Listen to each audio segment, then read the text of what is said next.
मंडल और मेरे सामने बैठे प्रबुद्धजन, मैं सीनियर सिटीजन क्लब रोहतक का भी रिप्रेजेंटेशन करने आया हूं और हमारे अध्यक्ष महोदय सूरजमल जी मलिक भी मेरे साथ आए हैं। मैं जितनी भी बिंदुओं पर चर्चा हुई, मेरे को ऐसा लगा कि मैं सब में इन्वॉल्व हूँ। खाली मेरे को ऑल इंडिया रेडियो का डायरेक्टर या डिप्टी डायरेक्टर जनरल करके ही ना समझा जाए कि मीडिया के हेड रहे हैं। मैं एक गांव से बिलोंग करता हूँ और मेरी शिक्षा, स्कूली शिक्षा गांव से हुई और मैंने 5 सब्जेक्ट में पीजी किया। BEd central institute of education India की एकमात्र इंस्टीट्यूट है दिल्ली में, वहाँ से एक आइडियल टीचर के रूप में मैंने ट्रेनिंग ली और रिजल्ट आने से पहले मेरी पोस्टिंग एज सीनियर टीचर, जिसको यहाँ जूनियर लेक्चरर कहते हैं, इकोनॉमिक्स मेरा सब्जेक्ट था। अंडमान निकोबार द्वीप समूह, उसके भी दक्षिण छोर में ग्रेट निकोबार है और उसमें एक जगह है कैम्बल बे, जहाँ पर के 1968 से भारत सरकार ने पुराने फौजियों को वहाँ बसाया। उसके 4-5 गांव हैं थोड़ी थोड़ी डिस्टेंस पे।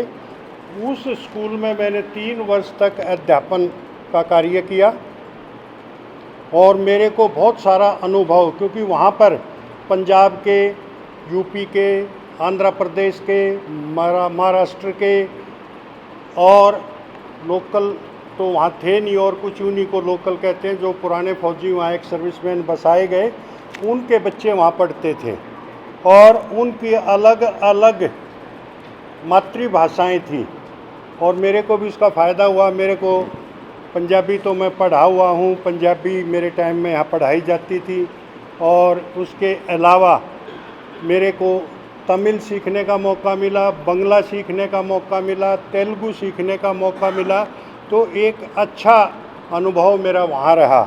इसके बाद मैं वहाँ से 7 साल फिर मैं आकाशवाणी में आ गया और वहाँ पर as producer educational broadcast, radio और टीवी से जो पढ़ाते हैं बच्चों को, स्कूल के बच्चों को नॉन फॉर्मल एजुकेशन, आंगनबाड़ी और इसके अलावा यूनिवर्सिटी एजुकेशन के प्रोग्राम मैंने प्रोड्यूस किए लगभग 14 वर्ष अलग अलग आकाशवाणी दूरदर्शन के केंद्रों पर।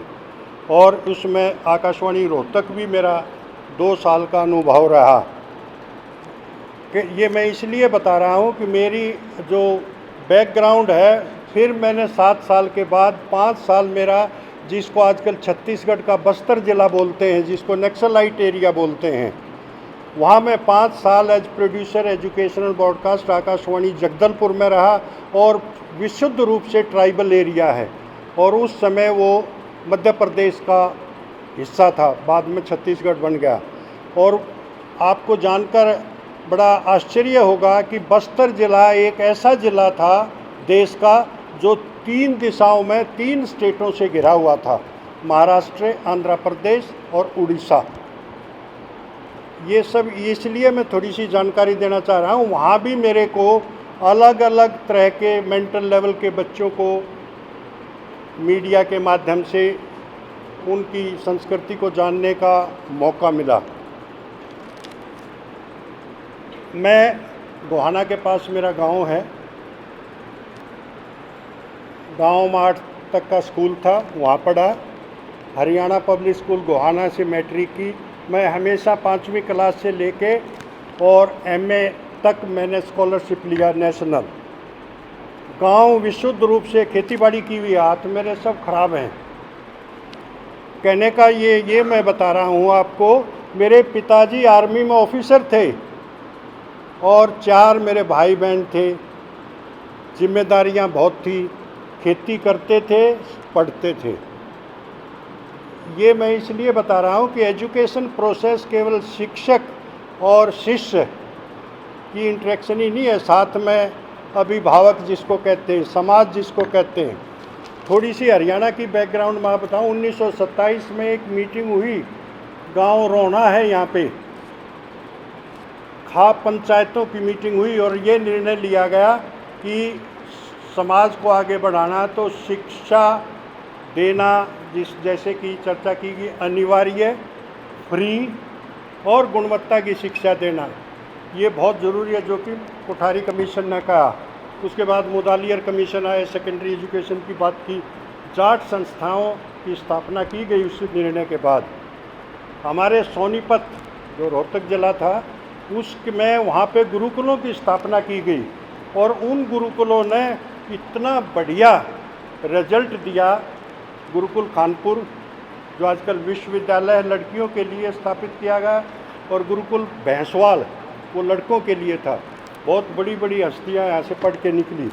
तीसरी एक गोहाना तहसील का बुटाना जनता हाई स्कूल बुटाना है, वो समाज के प्रबुद्ध लोगों ने ही उसकी स्थापना की और 33,000 जेबीटी शिक्षक वहाँ से ट्रेंड होकर के 33,000 परिवारों को उन्होंने बहुत अच्छी स्थिति में, जो आज उनके बच्चे पता नहीं कितनी कितनी बड़ी पोस्टों पर हैं, और खाली जेबीटी करके, और अब तो बहुत सारी प्रोफेशनल डिग्रियां कोर्सेज वहाँ पे चलती हैं। मेरा कहने का ये उदाहरण देने का तात्पर्य है कि हमारा समाज हमेशा सदैव जागृत रहा है, लेकिन जिस प्रकार की न्यू एजुकेशन पॉलिसी की हम चर्चा कर रहे हैं, जिसको कहीं चर्चा ही नहीं किया गया, पार्लियामेंट में लाया ही नहीं गया, ऐसे ही बहुत सारी ऐसी कदम हमारे सरकार ने उठाए जिसको कि तथाकथित ग्रामीण अंचल को इग्नोर किया गया।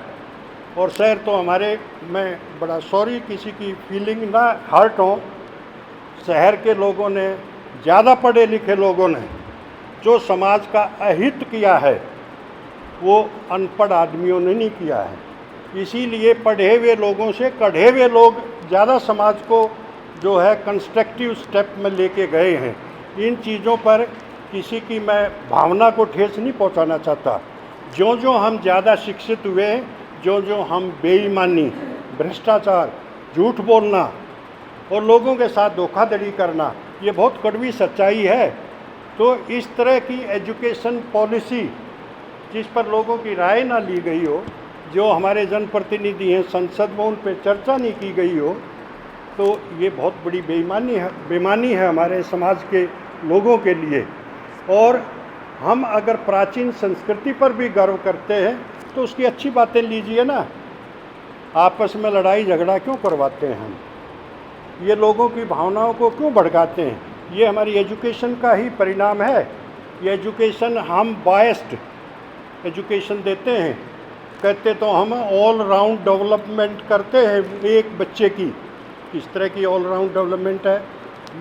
मैंने जब दिल्ली से बीएड किया ना, उसका एक सेंटेंस आज भी याद है, वो सब पर लागू होता है हमारे पे। एज टीचर, एज एक जागरूक नागरिक, एक विद्यार्थी, a teacher should be physically fit, mentally alert, economically self dependent, socially well adjusted, morally very high and spiritually well enlightened.